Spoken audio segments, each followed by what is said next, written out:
On today's episode of the Job Podcast, we spoke to Julieta. She is a flight attendant with almost 20 years of experience.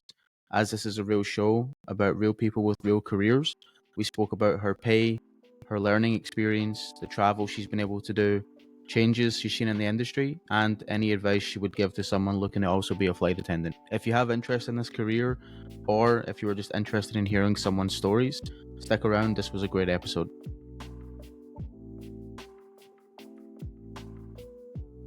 All right, Julieta, thank you so much for coming on. Thanks for giving us a little bit of time. You have a very interesting job, and I think a lot of Thank people are going to want to hear what you have to say. Why don't you tell us a little bit about yourself and kind of how you ended up getting into your career? Yes, thank you so much for having me, Adam. I really appreciate your time. So back, and I'm dating myself. So back in 2004, I was looking for a job that offer insurance, like medical insurance. And I was working at the time as a community at a community center as a pool manager, and I taught lifeguarding classes, I taught swimming classes. And then in the newspaper, that was the job ad section of the newspaper had an ad for a reservations person for Spirit Airlines, which is where I started. And they wanted a Spanish speaking person. And that's back then, Spirit Airlines still had their headquarters in Michigan, which is where they started. And I was hired as the only Spanish speaker on the midnight shift. So I was the reservation. When you call Spirit and you push two for Spanish, you would get me. And I did that for about a year. And then in 2005, they were getting ready to hire the first class of flight attendants after 9/11 because all hiring had stopped at that point from 2001 up until that point. And they offer, they send out a little memo, and if you could be an internal transfer. So I did. I just went in for the job, and I honestly didn't really know what to expect. But I do remember when I was about 7 years old, my mom said, "Why don't you want to be a flight attendant? I'll send you to every country so you can learn a different language, and then you can be a flight attendant." I'm like, absolutely not. That is Wow. not what I Yeah. want to do as a 7 year old. And then here I am, almost 20 years later, still a flight attendant. Not still, because I love my job. I have loved every minute of it. So yeah, it's been a Yeah. great career. No. So when you first saw that memo and you had the opportunity to switch from more of, I guess, a conventional kind of office job to more of a traveling role, what were the key things that attracted you to that kind of position? I think back, and I think it was just the excitement to go and travel and to just be out of the office. Ever since ever since that time, I mean, I was 22 when I started. So before that, I work at the pool and, teaching swim lessons. So I never really had an office job from that point. And it felt to me that that's not what I wanted to do. The call center was like an office job, but I was in the midnight shift. So it was very different. It was a very different vibe. You had a whole bunch of different callers too that would call, the center at midnight and stuff like that. So it was very different than your standard 9 to 5. So when they said, "You want to do this?" I was like, "Yeah, why not?" And they said to me, "You do understand that your pay is going to change. And you do understand that your schedule is going to change." And I'm like, "Oh, yeah, yeah, yeah, no problem. Like, it's not a big deal." But obviously back then I was just 22, so I didn't know any better as far as to what to expect. And but I just went ahead and did it, and never it still enjoying it after so many years, but there has been a lot of changes for sure. Yeah, So, for sure. Yeah, midnight shift jobs in any type of industry are the crazy ones, oh my right? Like gosh, it's the yes. people that come out at night sometimes. Sometimes people just want to call and just have a conversation, just Mhm. talk to someone, Mhm. just kind of chat for Oh by yes. themselves. But Yep. so okay, so you take the job. What does it look like training wise? Are you going to like, do they take you somewhere? Is there like on-site training? Are you, in my head when I imagine it, it's like, is there like a fake plane in a huge building somewhere and you're Yeah. kind of walk? That's really what it's like? Yeah, that's exactly what it's Wow. like. So Okay. Yeah. most of the airlines they have their own training centers, and they have their own, they're called airplane mock-ups. of the fleet that they fly. So if you fly like an Airbus 321, the airline will have a mock-up for that. So you can train on the emergency procedures for the doors.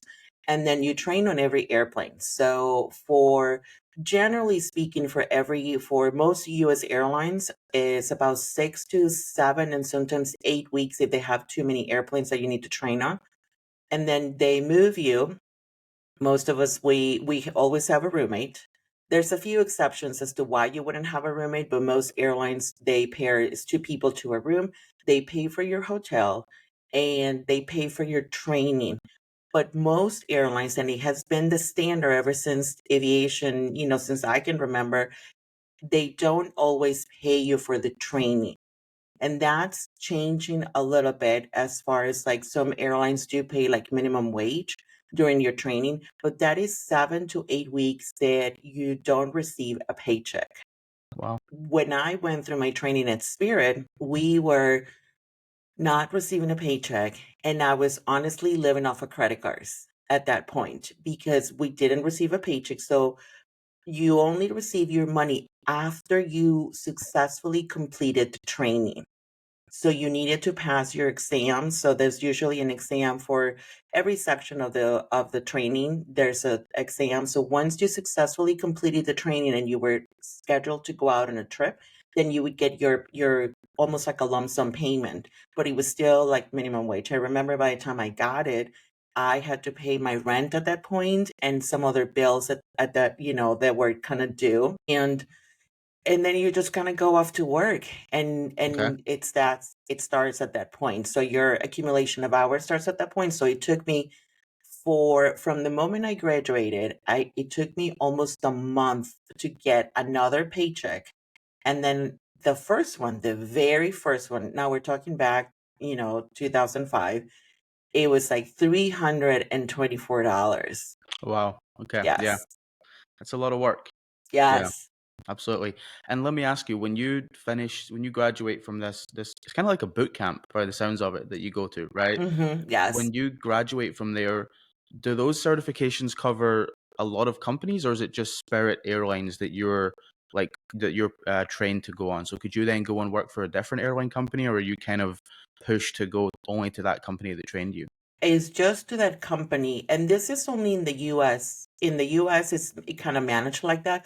For example, in Brazil, there are companies they dedicate themselves to train people, to give them a survival training, a more generalized training, and they get like an aviation certificate. And then with that certificate, they can take it to the airline, and they are seen as more qualified individuals for them to get hired on that airline, but you still have to go through, that airline specific program to be hired. In the Okay. US, I think Brazil and Mexico are actually the ones that do that. They have companies they offer a separate training, but it doesn't guarantee you a job within the airline, that you're looking at. Yeah, So gotcha. yeah. So it hmm is kind of specialized. I guess, would you think most companies do things a certain way, or is there kind of a general procedure that you learn and it's pretty similar regardless of where you go? I think there are some differences for sure, but most of it is it's pretty standard. Like by having training at one airline, you will go to another airline and you will be pretty knowledgeable and acquainted with what the procedures are, but there are some differences. But as far as safety procedures and all of that, everyone is the same across the system for sure. And Yes. then, okay, so you finished your training, you're ready to go, you start working.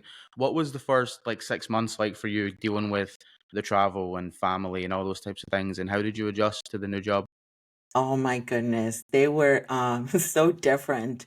I was sick after the first 2 or 3 weeks, I think.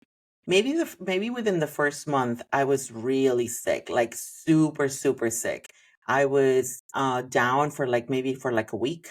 And then after that, it felt like my body, now looking back, it felt like my body was like, what is this? Like my body was in shock about being around all kinds of people, all kinds of environments. And after that, my body just kind of woke up a little bit as far as like, oh, I mean, this girl is out and about, so we need to like, boost up the immune system. And after that, it just kind of um I didn't get sick as often, but I was really tired, like exhausted from just being around the airports and flying and going from one plane to another. And then my very first layover was a 24-hour layover in San Juan, Puerto Rico. So I have really fond memories of those trips because I remember it was my first layover and crew scheduling call. I was on reserve. So reserve is usually where everyone starts. You're on call to cover the trips that the airline needs. So they just kind of call you. Sometimes they give you notice at night, and sometimes they just call you like 2 hours, like last minute. So you have to like rush out the door. So John, the crew scheduler, he called me and he's like, "How do you like to spend 24 hours in Puerto Rico?" And I was like, "Wow, I've never been there." So that's where I end up. And my captain, he had just upgraded from the right seat from first officer to the left seat as a captain. So he was also super excited. Nice. And yeah, we had a great time. And but I the excitement kind of like tone down the exhaustion. Like I was really exhausted and I didn't really notice it until like much later. I was just so tired. Okay. And as far as family, my family, I was single back then. So my family lived in Mexico. I lived by myself in Michigan, and there really was no family beyond my one of my really really good friends, so we're still good friends today.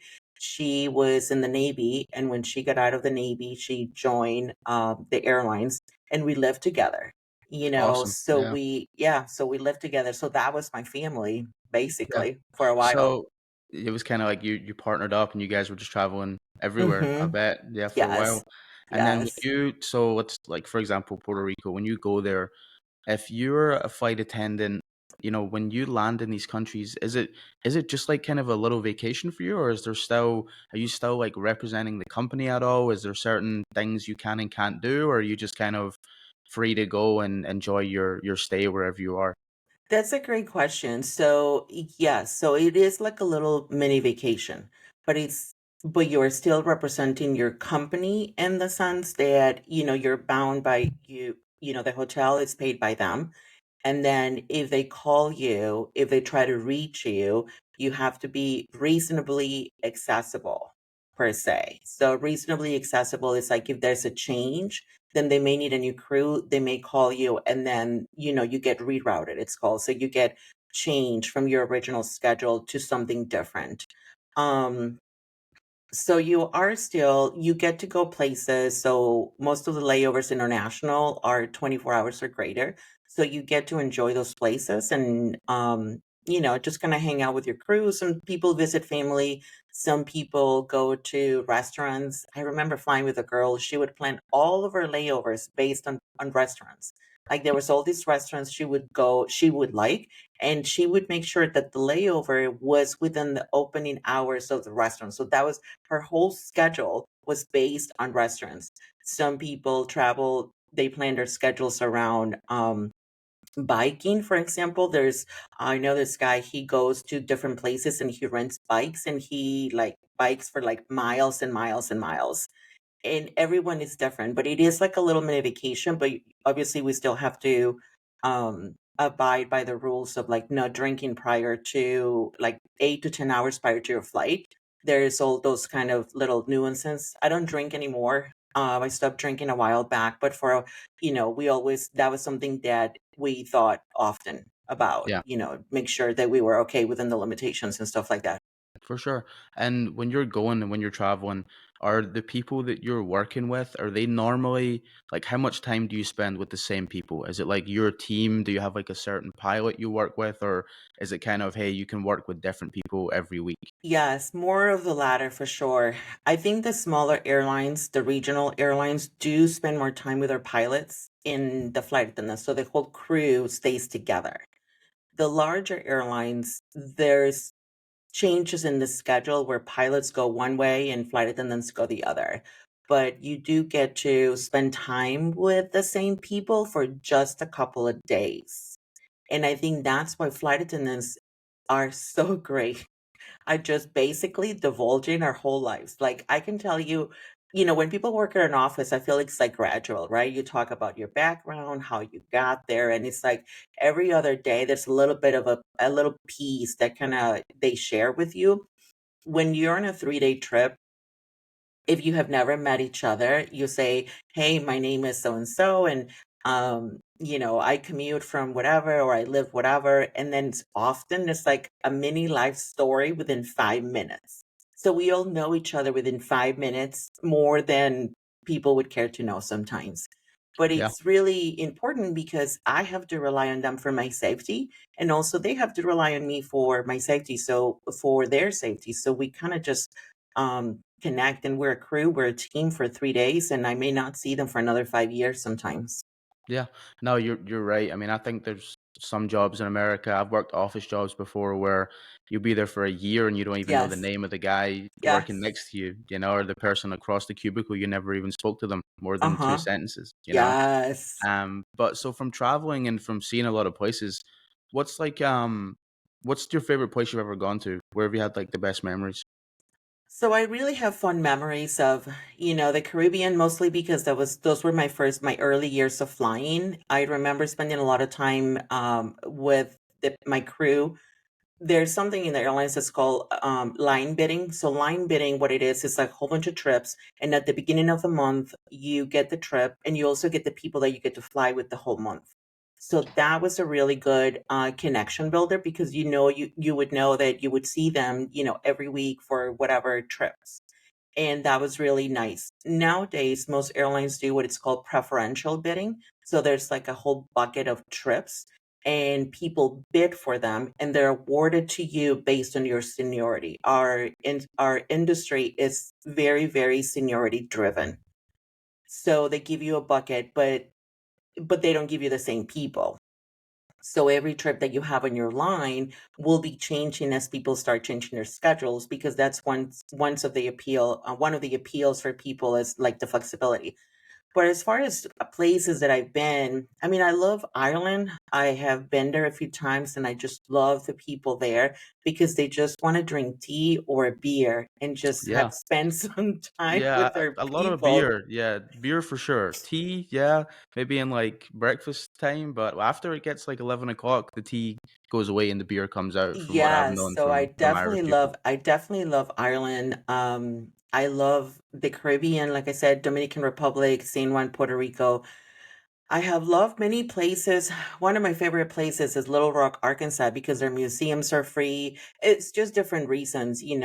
I've been to Asia. I love Japan. I love the people in Japan. I love Europe as far as like the food. I mean, Italy, I think I was Italian in a past life or something, because I have really, really good memories of a really good time when I go there. I just love the people, and I love the food. Every place really holds a different memory for me. So they're all a little different, but I have enjoyed all of them for sure. Yeah. Do you think Mhm. traveling, having a job where you're able to travel it's obviously a benefit, but do you think it's made you a better person over your career? Yes, without a doubt. Yeah. Without a doubt. I have encountered, on an average day, interact with about over 1,000 people sometimes, not counting the airport. So it has made me a better observer. It has made me more, yeah, just more keen, keen to people's experiences sometimes. And it didn't start this way for sure. Like I used to take things personal. When people were upset, I would take things personal. And it was really hard, because I would also get upset. And I'm like, well, that's not what I'm here for. So it took me a minute to kind of go through that, because it isn't personal. You just happen to be the face of whatever problem they're facing, and that's what they're going through. So now, but I have been with people, they have lost loved ones. They are traveling with ashes, or traveling to funerals, to weddings, to just meetings, business meetings that have been successful, others have not been successful. So being able to hold space for their emotions, including my emotions, because I'm a very emotional person, has definitely helped me out in life for sure. Yes. Awesome. Yeah. Yeah, it's probably one of those skills that grows over time, I would guess, Yes. dealing with people Mhm. and kind of being in that environment. But I Mhm. want to talk a little bit, what's it like being in an airport environment so much and kind of waiting there? Because in my experience, and I think it's kind of you see a lot on social media how when people get to airports, it's kind of like a little small world inside the regular world because they're in vacation mode, they're ready to travel, they're kind of, and then people are either drinking in the morning or the people Mhm. sleeping everywhere, Yes. layovers, different emotions, emotional people. Yes. What's it been like for you? I mean, do you guys normally spend a lot of time, like, if there was a flight that was leaving at, let's say, 11 a.m., what time are you normally getting there and preparing everything compared to like a passenger would get there?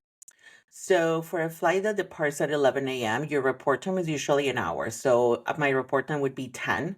And then I usually leave my house. I leave about 30 minutes from the airport right now. I leave my house around 2 hours. So I would leave my house at 8 in the morning because that's traffic time and I don't like to be late. I have been in this industry for so long, but also my dad is something that I learned from my dad to always be on time. So being available and on time has always been important to me.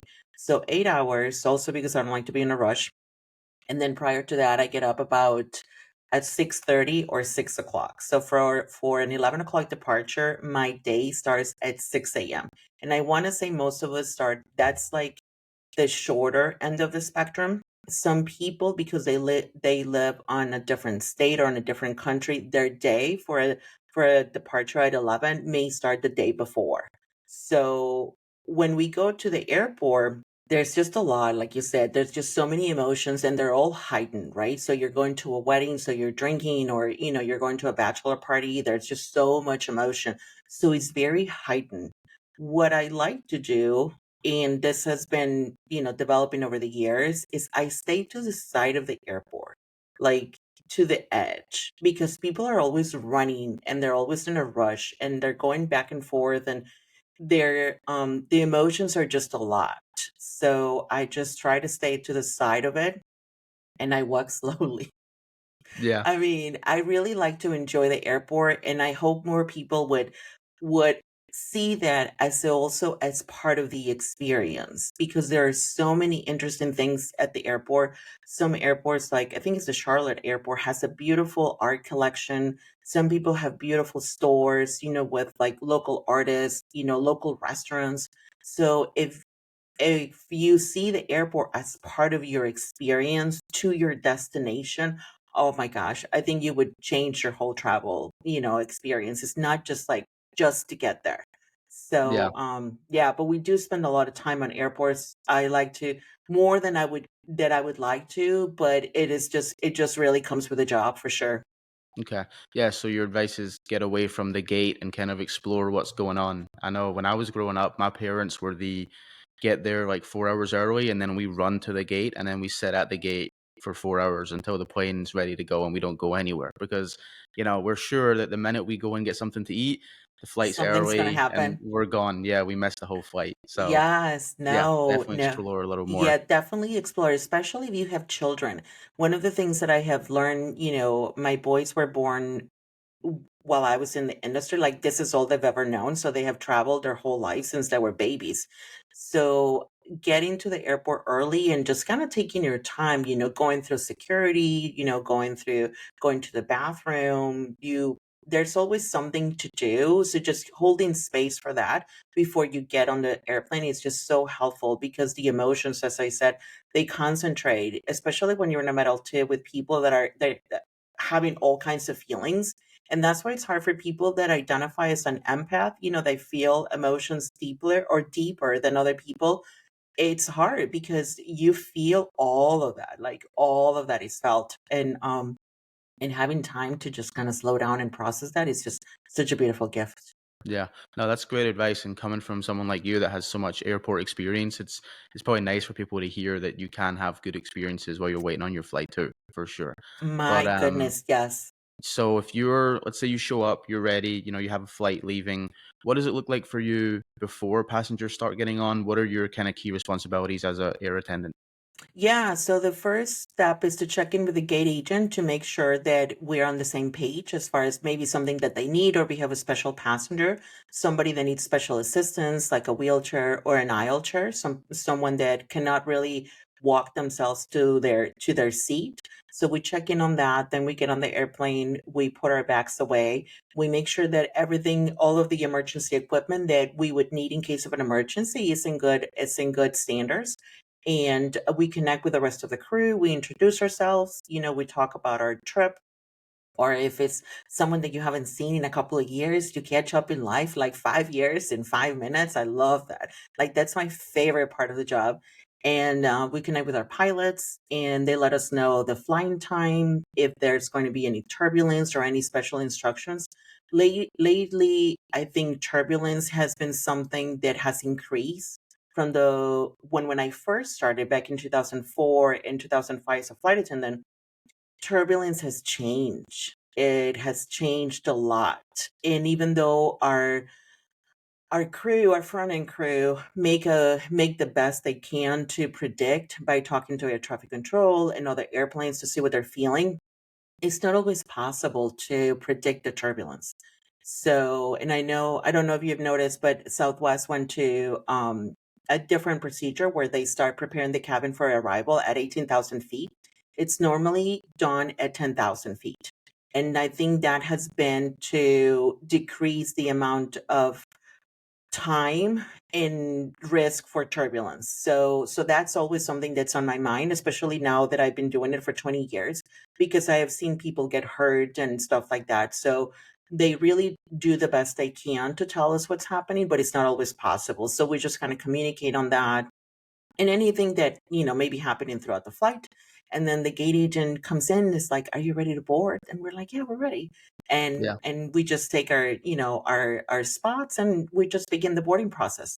Yeah. So why do you think that is? I mean, talking about turbulence there, because I would expect that as we fly more and as we get better and smarter and more technology, that we'd start to be able to avoid these things and kind of plan flights better. Do you think there's a reason why you say turbulence has got worse? That's a great question.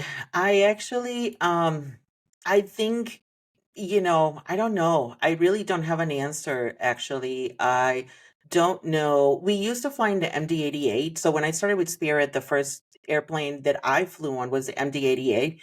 And that plane was always really sturdy. So I felt like if we went through turbulence, we didn't feel it as much. I know airplanes have changed as far just like cars, right? If you think of the V8 cars that were built back in the day, they were like so heavy and so sturdy. Some of them are still running in Cuba, right? That's where they're at. But nowadays, the cars, sometimes you touch them and then they get a dent, right? Like you're just like, they're so different. They're made different. So, well, I don't think they're unsafe. I just do think they're made different, but I think global warming also has an effect. We have much more, hurricanes. Before, I remember there was a specific season for all of it, for the hurricanes in Florida. Then you had your snowstorms in the Midwest. And I feel like nowadays they're just like all combined together. Like everywhere you go, there is some sort of weather event that contributes to the flight, and there's something to be just always something to be aware, for sure. Yeah, no, I mean, I agree. I live in Florida, and we just had last year, almost had the latest hurricane almost going into December. And they said Yes, that there's never been a hurricane in December since yes, like the 80s or the 70s. And yes. we had obviously two back to back as well, and it was just some of the weather events that are going on are crazy. And I never thought about it like that, but I guess really wherever you're flying in America, there is weather contributing all over the place. Now we have hurricanes down here, a lot of tornadoes up in the Midwest, things like that. So I guess yeah, kind of everywhere you go, there's probably something to plan for, right? When you're looking Yes, at a flight, and always. yeah, and does that kind of come down to more like an air traffic control side, or is that like a pilot that would be making changes like mid-flight, or would that be more kind of pre-planned by someone who's in a tower somewhere? So it's a combination of all three, what you just said. So air traffic control, so the pilot, they get their flight plan, and there's like turbulence stuff. that they see, there's like the radar systems that they have available, and they showed me, they're like, oh, look at, at 33,000 feet there's more turbulence. So they do talk to air traffic control and other airplanes to find out if the ride looks good, or they may say, we're going through some turbulences, are you experiencing the same? And some people, well, it feels better like lower or higher, and then they communicate with different people on the ground. But what happens also is that going at lower altitudes, and I'm trying to get this right, going to lower altitudes, you utilizes more fuel. So sometimes, because aircrafts, just like a car, they need the fuel. When you get it for a specific flight from point A to point B, you may need X amount of pounds. So with those X amount of pounds, you can only fly at a certain altitude. So where if you go lower, you may use more. So it doesn't really get you to your final, you know what I mean? Like it's like you don't have as much. And I experienced that recently where one of our pilots, he was so good, and he was like, there's a little bit of weather ahead, I'm going to request more fuel because we may have to keep trying for better altitude to find a smooth air. So he communicated with the tower, he communicated with the company, and the company was like, yeah, absolutely, no problem. So they came in and did that, added those extra pounds that he was requesting. So it really is just a combination of all three, and trying to find the smoothest route, but sometimes it's just hard. Some are flying for out west. When you go to Vegas or Phoenix, it gets bumpy out there sometimes because of the Yeah. heat. Yeah, and like my mum, for example, she's a very nervous flyer. She just Hmm. came, so she just flew from Scotland over to here to see us in Florida, and maybe you can put her at ease or make her worse. But how dangerous really is turbulence to a flight? I mean, I know there's a lot of people who say, hey, it's not really going to do anything. A lot of people really hate the idea of it. What's the likelihood that it could actually cause some damage to a plane or kind of affect a flight? It's very likely. Like the bumps may not feel as much sometimes. Like some bumps are not. They're just light. But if you go through a pocket of air, of turbulence, if you go through those different pockets and you're in the wrong position, you could really hurt yourself. And that is something that like our jump seats, the position of our jump seats, which is where we sit, has changed throughout the years. And I have one jump seat on the 321 and the Airbus 321 that is directly across from the bathroom. So when people just try to go to the bathroom and there's a little bit of turbulence, I usually say, hey, I know you're waiting for the bathroom, and that's okay, but just know that the seatbelt sign is illuminated because we're going through a little bit of rough air. But also, would you mind just standing just a little bit behind you, behind my jump seat? Because if it tips you, you could truly fall on me, and it's really, and those are, it has happened, of course, right? Because there are airplanes flying every day, so people moving every day and stuff like that. But it has happened where people have gotten serious injuries because of turbulence, and it's mostly unexpected.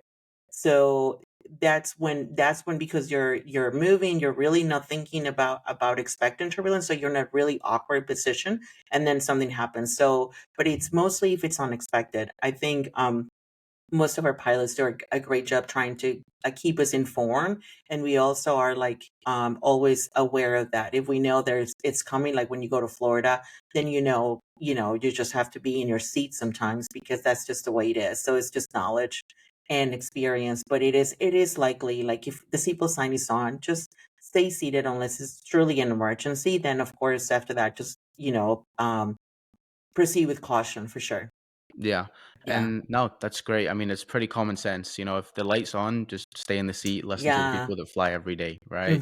For But sure. talking about things that can affect flights. Obviously, if we go away from natural things like turbulence and weather, how do you guys deal with people who are on a flight who may be causing a problem? Problematic people, fighting, argumentative, things like that. I've seen a few videos of flights being grounded, or the pilot has people restrained to seats and those types of things. So Yeah. what's kind of the training, and what's the standard procedure for dealing with people who are fighting on planes or causing problems? Usually the best procedure for us is to take care of it on the ground.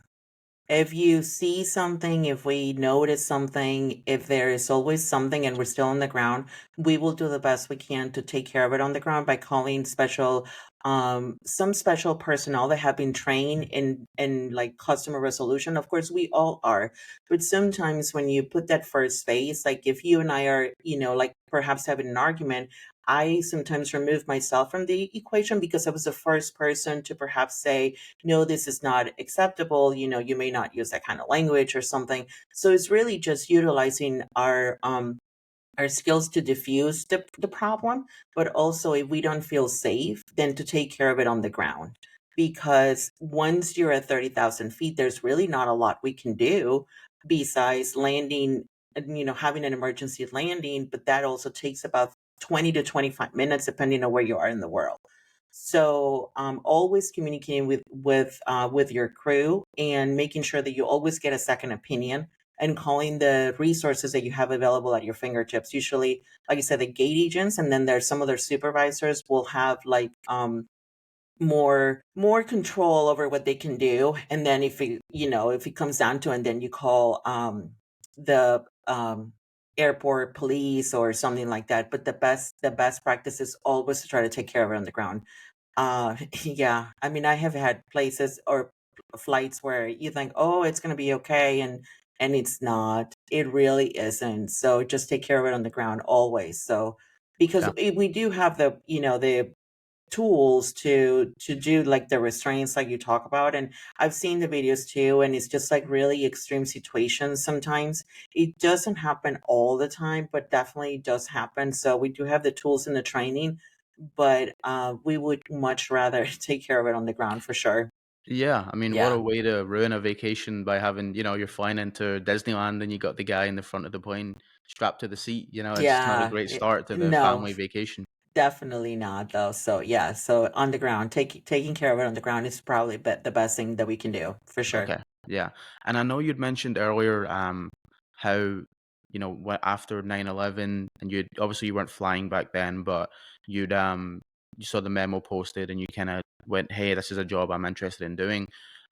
Just kind of thinking back to what you said, was that ever something that you kind of took into consideration? Obviously, with that, the whole 9/11 tragedy just happening, and then you saying, "Hey, I want to go fly in planes." Is that something that you still get training on? Is there scenarios that you deal with, or hey, if this like a hijacking was something that we were going to deal with? How do you factor that mentally, and then what kind of training or preparedness do they give you? I never thought about it back in 2004, 5 when I started at Spirit. And the training is always there. So flight attendants do have to go through a yearly certification to make sure that we're like up to date in our qualifications.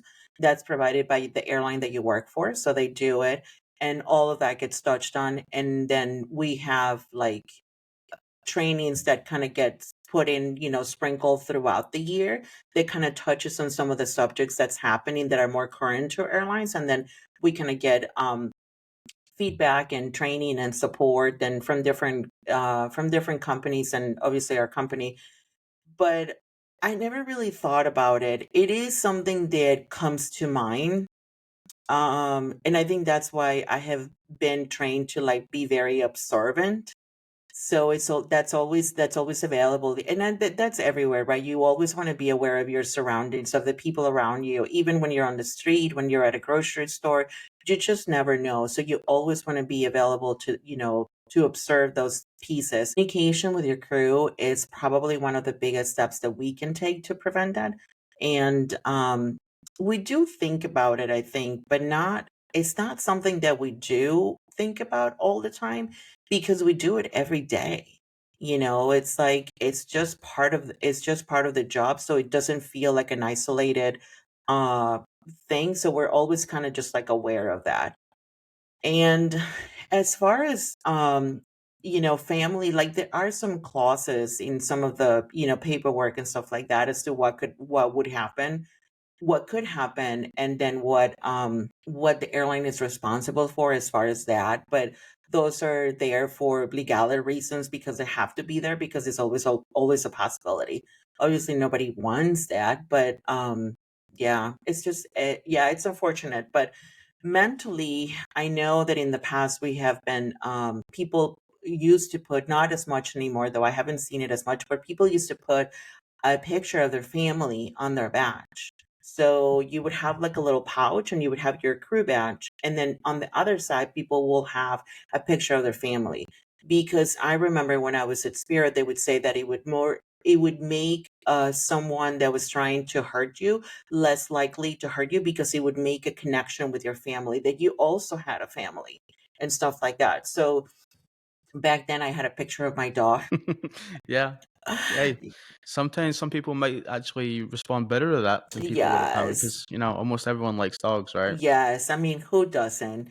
But yes, so back then I had a picture of my dog because that's something that they share. And I don't have any pictures of my family anymore. I feel like with social media has changed the way the industry, has done something different. So pictures like true, like true pictures are not Yeah. as relevant, or as they don't use people don't use them as much. Yeah. Yeah. Mhm. I don't know. Yeah, speaking about social media and phones on planes, I don't know if you've seen the picture, but there was a flight, I think it was somewhere in the UK, and there was someone who went on board, and I think they were intending on trying to blow themselves up on the plane, and there was actually people taking pictures with the guy near Oh like my the exit. They were gosh. taking like selfies, and he was like smiling with his thumb up. Yeah, I'll try and put it in a video if I can find it. But I remember Yeah. looking at it, and I was like, how the world has changed, by phones, how we Yes. can really see, as soon as everyone gets a camera, we can see everywhere.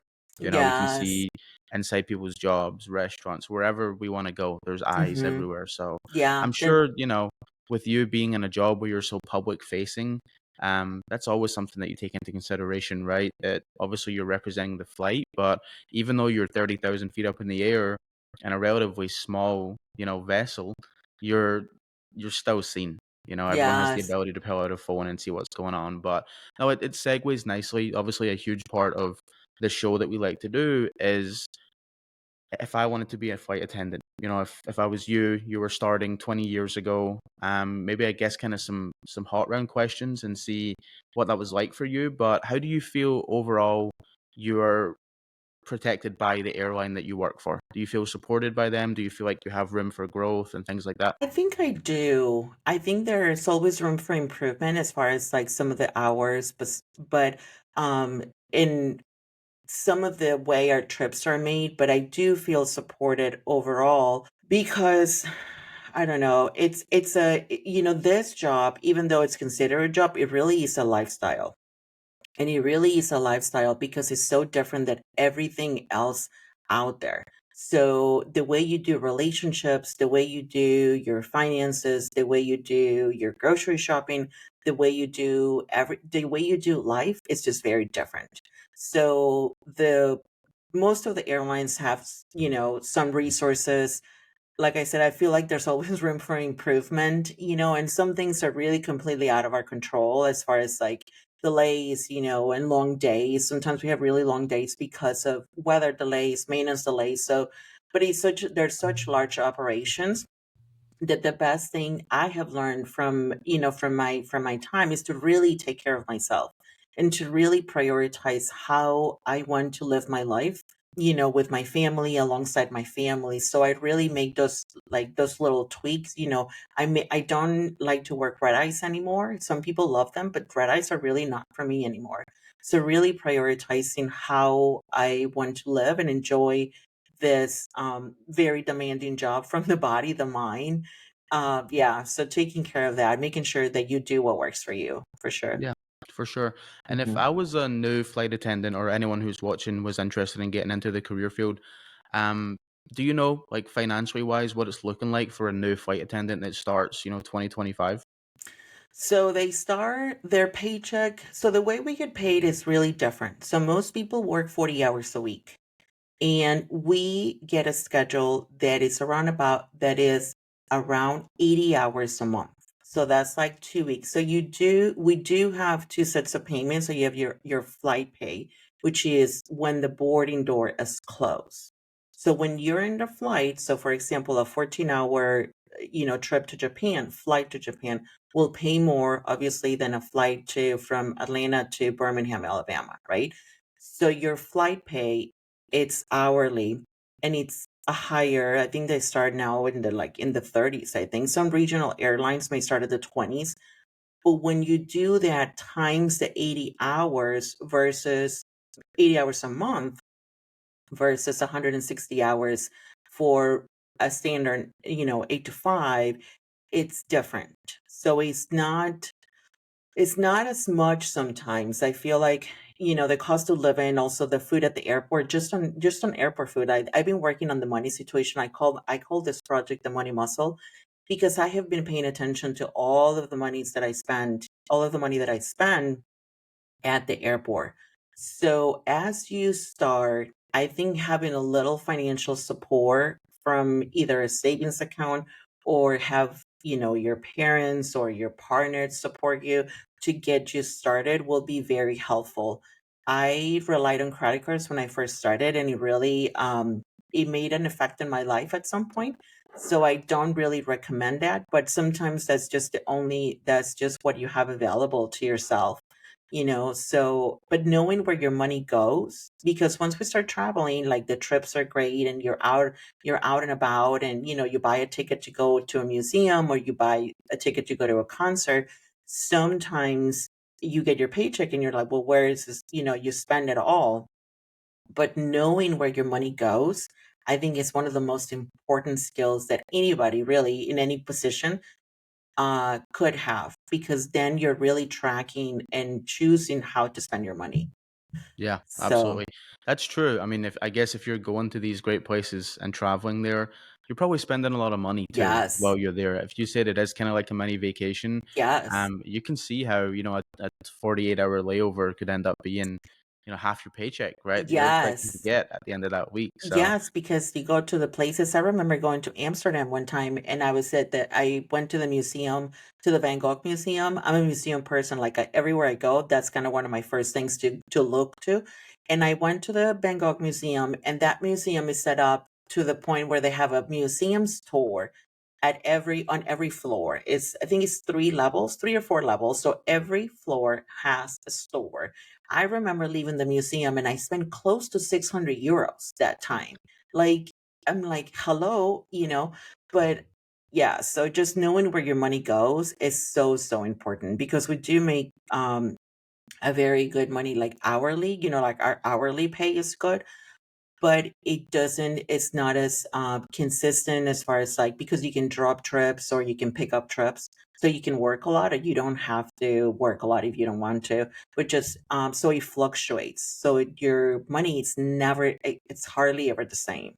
yeah, I know you'd said as well that your job's based a lot on seniority and being able Hmm. to choose where you want to go. If Yes. you were a new flight attendant, let's say less than a year into the career, how much, choice do you have of really where you get to fly? Or is there some times where you really just need money, so you just have to kind of take whatever's available to you? Yeah, such a great question. Seniority is everything in this industry. I think at the beginning, that is one of the shifts that people have a hard time with, because you have to work weekends. You work the flights that are kind of like last minute. Sometimes you get good ones, right? Like when I was on reserve, or I got Rome, I went to Rome. My very first time that I went to Rome, I was on call. So they gave it to me. I think I went to China too while I was on call. So you do get good trips, but you don't get to plan for those like right away. So that's like a really mind shift. It's like last minute you're going to China. Because I remember when they called me to go to Shanghai, I'm like, did you say like Shanghai as in China? And he's like, yeah, where else would you go? And I was like, okay. So it was Yeah, like I had like 2 hours for me to prepare for a flight that I was gonna be working for 14, close to 15 hours, depending on the flight time. But it was like, I was like, oh my God, like I'm going to like to the other side of the world. yeah, And so that is like, sometimes you get really good trips. There are flight attendants that begin this journey and they're so good. The new hires, they're so good at the computer that they have some of the best schedules sometimes, but they do spend a lot of time on the computer. So it really depends on how much time you want to invest into building your monthly schedule, because it changes every month. okay. And then seniority, is that based on only time that you've been there, or is it also measured by like how many flights you've actually done, how much time you've spent in the air? What are kind of like the biggest metrics of, how you get to choose the flights that you want? Yeah, it's how much time your date of hire. So your date of hire is for everything, for your flying benefits and for your bid and seniority. Okay, gotcha. Hmm. And then for flying benefits, what do they look like for you? I mean, are you able to take your family on trips wherever they want to go? Do you get better flight rates? What does that look like as well? You have a little bit of both. You can take them on layovers. There's a couple of logistics as far as like transportation usually because while the airline pays for the crew transportation, your family is not always able to ride with you for liability purposes because you're under the company's time and they're paying for that. So the hotels you can have them stay with you, but they also have to leave whenever you leave. So it's not like they can stay, a few hours after you check out, like they have to leave with you. And yeah, it really works, but it's standby. So it's only if there are open seats available. And Okay. those are tricky. I mean, those are tricky, but we just learned to work with the system. I mean, it's fun. I've been on flights where there was like, I think I was flying from LA with my mom and the flight was full. The gate agent said, absolutely not. You're not making it. I was like, okay, that's fine. So I just waited. Next thing you know, the flight had a mechanical delay and it rolled into like a 4 hour delay. So a lot of people that had connections were going to miss the connection. So they were rolled over to a different destination instead of coming to Detroit, which is where I'm based and where I live. And so seats open up. But we sat in LA for like 5 hours. So yeah, so it works. You just have to work with the system and you're just gonna learn to fly different, routes from Cancun. One time we did Cancun to Detroit, but we couldn't get on the plane. So the gate agent was super nice and he said you can go to Seattle and then from Seattle you can go to Detroit on the red eye. So my kids and I went to the airport. It was like 10 a.m. when we showed up and we didn't get on the Seattle plane around I think it was like 4:30. And then we flew to Seattle, which is 5.5 hours. And then we went through customs, sat in Seattle for about 3 hours, and then we took the red eye back to Detroit. So we kind of had to go around the world to get back home, but it was good. We had so much fun. So Yeah, a lot of mhm. impromptu vacations probably as well by the sound of it, right? Like a lot of surprise flights for the kids too. Yeah, sometimes though, they're really good. They've always that like I said, this is all we've ever known. I've been doing this for 20 years, so this is all they know. But it's been really fun. We had some good times, we had some hard times. See, one of my sons got sick in Monterrey, Mexico one time, and he started projectile vomiting like it was bad. Yeah, It yeah. was so bad, and we flew from Monterrey to Atlanta, and I smelled so terrible. I mean, it was rough. That one was rough. I think that's probably one of the roughest one we've ever had. And then flew to Detroit. I contemplated staying in Mexico. I had to call my pediatrician in the US, Yeah, it was just a lot of last minute decisions on that one Yeah. for sure. No, for sure. Yes. Yeah, I'm glad you guys figured out a way to balance that family life and, the amount of travel and the career that you have. Any advice for, someone that's listening and they're like, hey, this is something that I think I would like to do. Anything you would tell them like to steer them in the right direction to get into the career? Yes, just be it's a beautiful way of life. Like I said, it's really a lifestyle. Be patient with yourself as you adjust to the changes and know that some of your relationships will change.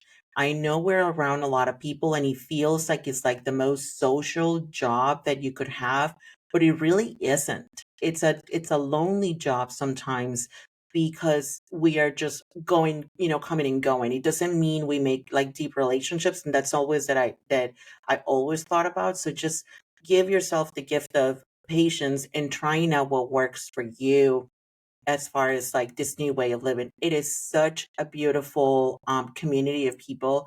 Flight attendants are the most resourceful people you will find on this planet.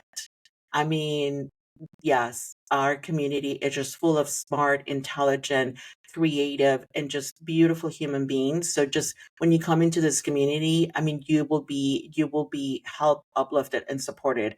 I guarantee you that. But your life outside of this industry will shift a little bit. So be patient with that because it's worth it. Actually, it's really worth it.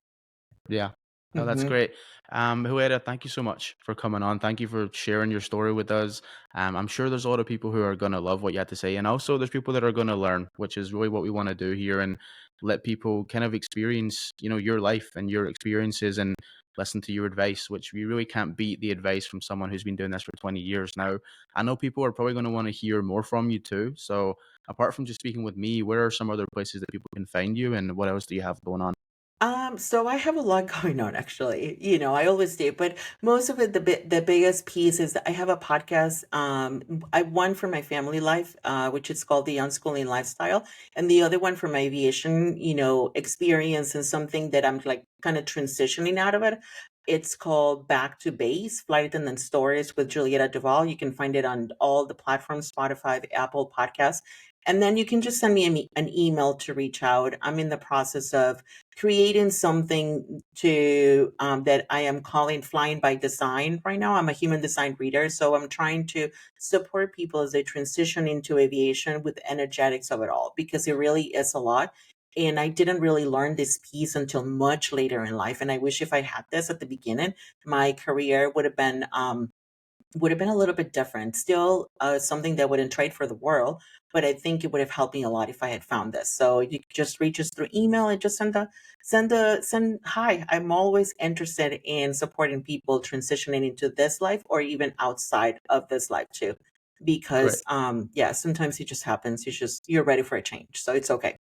Yeah, no, amazing. And I'll put all those links and resources down in the description as well. So if anyone does want to get any more information on traveling the world, flying, Yes, definitely reach out to Julieta. And thank you again for coming on. I really appreciate your time.